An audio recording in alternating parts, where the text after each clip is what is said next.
بسم اللہ الرحمن الرحیم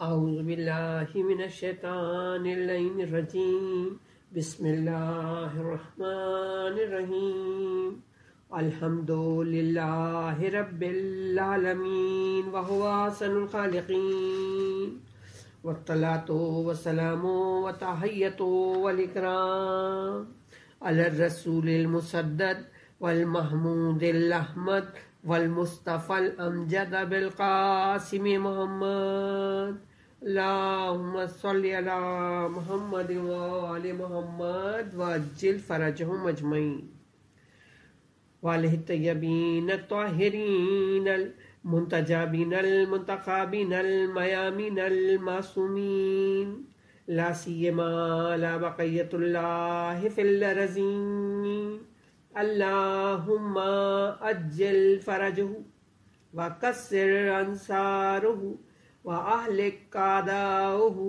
ولعنۃ اللہ علی اعدائہم اجمعین من یومنا ھذا الی یوم الدین اللہم صل علی محمد وآل محمد وعجل فرجهم اجمعین۔ السلام علیکم ورحمۃ اللہ وبرکاتہ۔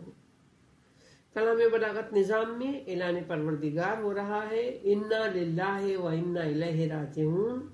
آئے مبارکہ کے ترجمے کا مفہوم ہے کہ ہم اللہ ہی کی طرف سے آئے ہیں اور واپس پلٹ کر اسی کی طرف جانا ہے۔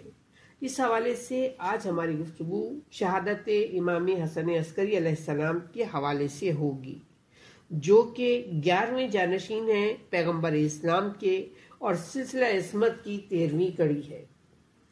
آپ کا ایک اہم شرف یہ بھی ہے کہ امام مہدی علیہ السلام آپ ہی کے اکلوتے فرزند ہیں جنہیں پروردگار عالم نے طویل عمر عطا کی ہے اور اس وقت وہ حجت خدا ہیں۔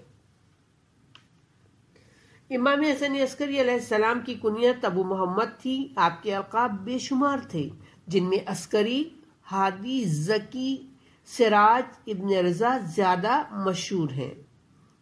آپ کا لقب عسکری اس لیے زیادہ مشہور ہوا کہ آپ جس محلے میں بمقام سرمن رائے رہتے تھے اسے عسکر کہا جاتا تھا، اور بظاہر اس کی وجہ یہی تھی کہ جب خلیفہ معتصم باللہ نے اس مقام پر لشکر جمع کیا تھا اور خود بھی قیام پذیر تھا تو اسے عسکر کہنے لگے تھے، اور خلیفہ متوکل نے امام علی نقی علیہ السلام کو مدینے سے بلوا کر یہیں مقیم رہنے پر مجبور کیا تھا۔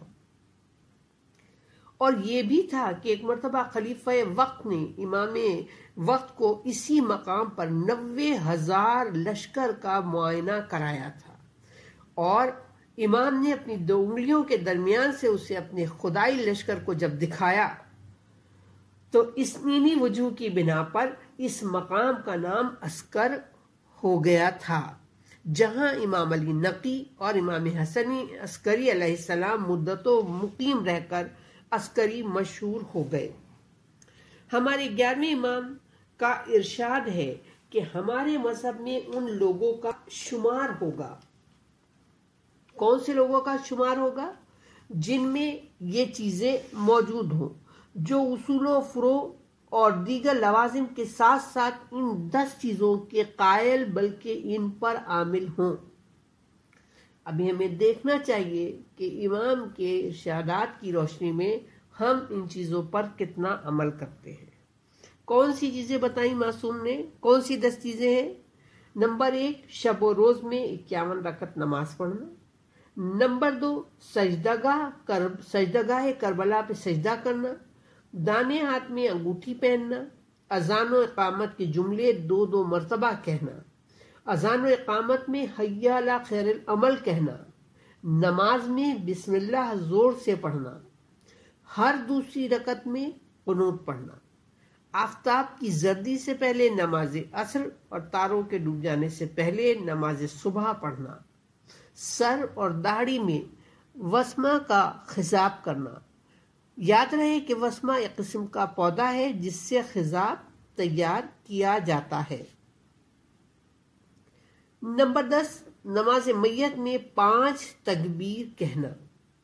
ہم خدا سے دعا گو ہیں کہ پروردگار عالم ہر مومن کو ایک توفیق عطا فرما کہ امام نے جو 10 چیزیں بتائی ہیں ان پر عمل کرے۔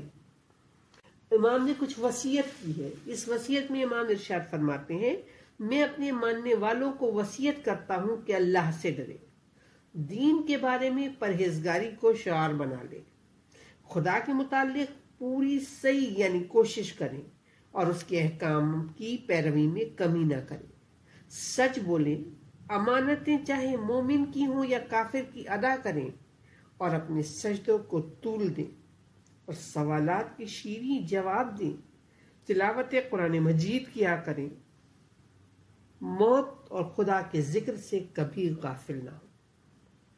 امام حسن عسکری علیہ السلام نے یہ بھی بیان کیا، یہ بھی بتایا کہ دل کے اندھے کون لوگ ہوں گے۔ امام فرماتے ہیں، جو شخص دنیا سے دل کا اندھا اٹھے گا آخرت میں بھی اندھا رہے گا۔ دل کا اندھا ہونا ہماری مودت سے غافل رہنا ہے۔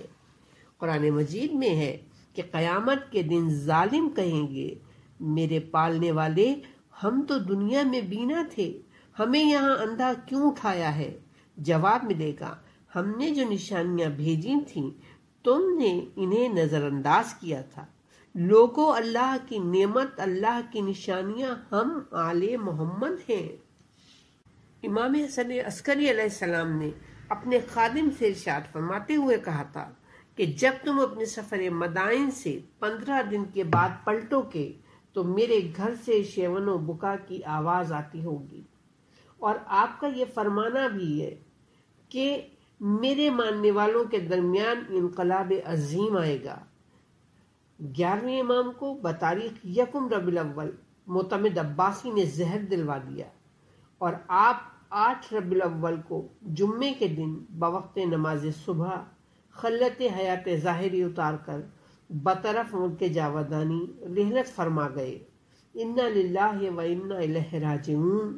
علماء بیان کرتے ہیں کہ وفات سے قبل آپ نے امام مہدی علیہ السلام کو تبرکات سپرد کیے۔ انتقال کے وقت آپ کی عمر مبارک 28 سال کی تھی، اور علماء فریقین کا اتفاق ہے کہ آپ نے حضرت امام مہدی علیہ السلام کے علاوہ کوئی اولاد نہیں چھوڑی۔ آپ کی مظلومیت کی وجہ سے آپ کی محبت لوگوں کے دلوں میں جاگزی ہو چکی تھی۔ یہی وجہ ہے کہ جب آپ کی رحلت کی خبر لوگوں تک پہنچی تو ہر گھر سے رونے کی آوازیں آنے لگیں، ہر دل میں اضطراب کی لہریں دوڑنے لگیں، شور و شین سے سامرا کی گلیاں قیامت کا منظر پیش کرنے لگیں۔ آپ کے انتقال کی خبر کے مشہور ہوتے ہی تمام سامرا میں ہلچل مچ گئی، ہر طرف سے رونے پیٹنے کا شور بلند ہو گیا۔ تمام بنی ہاشم، حاکمان قصاص، ارکان عدالت آپ کے جنازے میں شرکت کے لیے دوڑ پڑے۔ سرمن رائے اس وقت قیامت کا نمونہ تھا۔ غرض یہ کہ ظاہری شان و شوکت کے ساتھ آپ کا جنازہ اٹھایا گیا اور اس مقام پر لے جا کر رکھا گیا جس جگہ نماز پڑھائی جاتی تھی۔ اتنے میں معتمد کے حکم سے عیسیٰ بن متوکل، جو عموماً نماز میت پڑھایا کرتا تھا، آگے بڑھا اور اس نے چہرے سے کفن سرکا کر بنی ہاشم، علویوں اور عباسیوں اور سب امیروں، منشیوں، قاضیوں کو یہ دکھاتے ہوئے کہا کہ دیکھو یہ اپنی موت سے مرے ہیں، یعنی انہیں کسی نے کچھ کھلایا نہیں ہے۔ اس کے بعد جعفر طواب نماز پڑھانے کے لیے آگے بڑھے۔ ابھی آپ تکبیرۃ الاحرام نہ کہنے پائے تھے کہ محمد بن حسن القائم مہدی برآمد ہو کر سامنے آ گئے، اور آپ نے اپنے چچا کو ہٹا کر نماز جنازہ پڑھائی۔ اس کے بعد آپ کو امام علی نقی علیہ السلام ہی کے روضے میں دفن کر دیا گیا۔ امام زمانہ، ہم آپ کو پرسہ دیتے ہیں، آپ یتیم ہو گئے۔ بے شک یتیمی بڑا داغ ہے، مگر میں کہوں امام وقت، آپ نے اپنے بابا کی نماز جنازہ پڑھائی۔ آپ کے بابا کا لاشا شان و شوکت کے ساتھ اٹھا، مگر ہائے ایک جوان کربلا میں ایسا بھی ہے کہ بابا کا لاشا سامنے بے گور و کفن پڑا ہے اور ایک مٹھی خاک بھی نہیں ڈال سکتا، اس لیے کہ ہاتھوں میں ہتھکڑیاں ہیں۔ ہائے سید سجاد امام زمانہ، آپ کے خاندان کو بابا کی شہادت کے بعد مصائب کا سامنا نہیں کرنا پڑا، مگر ہائے سید سجاد کیا کیا ظلم سہے۔ بعد رہائی بار بار کہتے تھے الشام الشام الشام، ہائے بازار شام، دربار شام، زندان شام۔ اور جب قافلے کو لے کر آپ وطن آئے ہیں تو عالم یہ تھا کہ وطن میں داخل ہونے سے پہلے ہی قافلے کو روک دیا گیا تھا۔ کیوں؟ اس لیے کہ سید سجاد جب 28 رجب کو گئے تھے تو بڑا قافلہ ساتھ تھا، اکبر تھے، قاسم تھے۔ اب ایک دم لٹا ہوا کاروان جائے گا تو بنی ہاشم برداشت نہ کر پائیں گے، ایک دم سے کیسے برداشت ہوگی؟ اس کاروان کی شان یہ دیکھی تھی، اور جب یہ شان دیکھیں گے، یہ لٹا ہوا قافلہ دیکھیں گے تو کیا بیتے گی؟ زینب نے کہا تھا سید سجاد خیمے یہیں لگا دو، اس لیے مدینے سے باہری قافلہ رک گیا تھا، اور بشیر کو بلا کر سید سجاد نے کہا تھا یہ کالی چادر میری لے لے، گلے میں ڈال، اور یہ عباس کا علم ہے، اور جا کر صدر مقام پر اعلان کر دے کہ اے مدینے والوں، یہ شہر رہنے کے قابل نہیں رہا، اس کا سردار حسین مارا گیا۔ لہذا بشیر مدینے میں خبر دے رہا تھا، آواز دے رہا تھا اور کہتا جاتا تھا حسین قتل ہو گئے۔ امام زمانہ آپ کو پرسہ دیتے ہیں آپ کے بابا کا، اور ساتھ میں امام حسین علیہ السلام کا، آپ کے دادا کا، اور اس لٹے ہوئے قافلے کا کہ جو مدینے میں پہنچا۔ کس طرح آئے؟ لٹے ہوئے قافلے کے ساتھ آئے۔ اب جب لوگوں کو خبر ملی کہ حسین جو قافلہ لے کر گئے تھے وہ قافلہ واپس آیا ہے، تو محمد حنفیہ جو بیمار تھے، جب شور ہوا تو غلام سے کہا کیا ہوا ہے؟ غلام نہیں چاہتا تھا کہ یہ اطلاع دے کے کیا ہے۔ ایک مرتبہ اٹھ کر بیٹھ گئے، حالانکہ بہت بیمار تھے۔ کہتے مجھے لے کر چلو، میرا بھائی حسین وطن واپس آیا ہے، میں اپنے بھائی سے ملنا چاہتا ہوں۔ غلام کہتا ہے ہم نے آقا کا بازو پکڑا اور سڑک پر لے آئے۔ جیسے ہی سامنے شاہراہ پر لائے تو دور سے محمد حنفیہ نے کالے جھنڈے دیکھے۔ ان جھنڈوں پہ جیسے ہی نظر گئی کہا ہائے بنو امیہ نے میرے بھائی کو مار ڈالا۔ یہ کالے پرچم اس بات کا اعلان ہے میرا بھائی مار ڈالا گیا۔ اب جہاں میرا بھتیجا آیا ہے وہاں لے چلو۔ کہاں ہے علی بن الحسین؟ غلام کہتے ہیں وہاں لائے جہاں خیمے کے سامنے کرسی پہ سید سجاد بیٹھے تھے۔ ایک مرتبہ چچا نے بھتیجے کو دیکھا بے ساختہ، چچا نے دوڑ کر بھتیجے کو گلے سے لگایا۔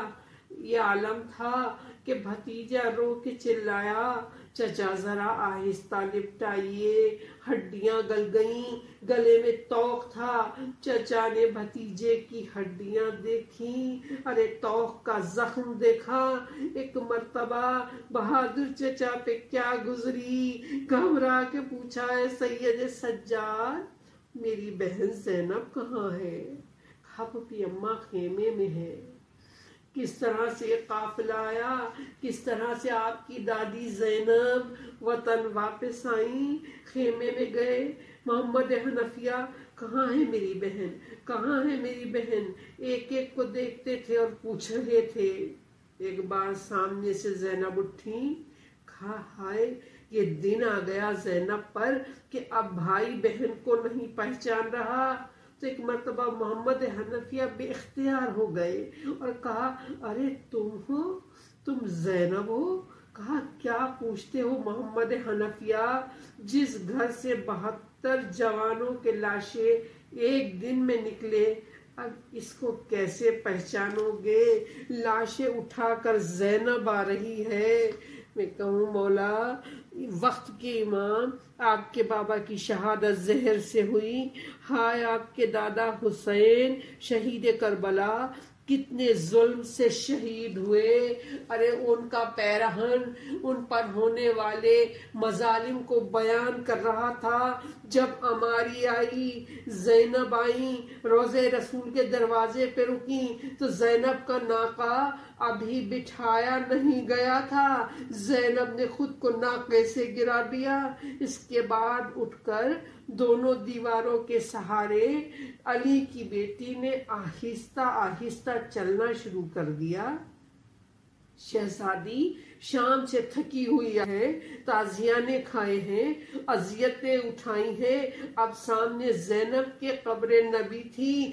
جیسے ہی نانا کی قبر پہ پہنچی، ایک بار زری کو پکڑ کر آواز دی، نانا نانا نواسی آئی ہے، نانا سنانی لائی ہوں. نواسا مارا گیا، آپ کا گھر کربلا میں لٹ گیا، رسول اللہ پورا گھر لوٹا گیا.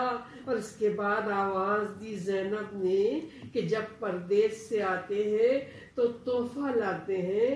ہاں نانا میں بھی تحفہ لائی ہوں.